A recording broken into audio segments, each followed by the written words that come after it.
Heipparallaan. Moi! Me koitetaan nyt uudestaan. Me aloitettiin jo äsken. Meillä on muistiongelma. On. Mä unohdin muistikortin kotiin. Ja mun äidistä loppui äsken muisti, niin sieltä muisteltiin asioita.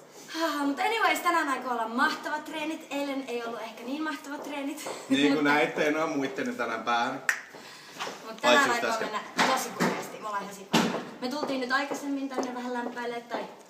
Joo, mä tulin tänne varttia aikaisemmin ja nyt osat on vaihtunut. Mia on hikinen ja se juoksi kampista asti tänne Helsingin Olympiastadionille. Joo, mutta se oli ihan sika-ärsyttävää, koska mulla oli tämmönen laukku, jossa mun treenikamat ja sit puoli matkaa, niin se meni rikki ja sit mä juoksin tälleen näin. Siinä on vähän rock-asennetta mukana. Se oli sika-ärsyttävää. Mut hyvä, meidän tavoite. Tehdään pari kertaa PM-ohjelma onnistuneesti läpi ja sen jälkeen siirrytään meihin tärkeisiin MM-meihin. Siirrytään MM-meihin tuolla alakerrassa. Huikeisiin stutteihin. Me ei eilen enää päästy vielä ollenkaan. Vaikeisiin. Päästä jossain vaiheessa näkemään niitä ehkä.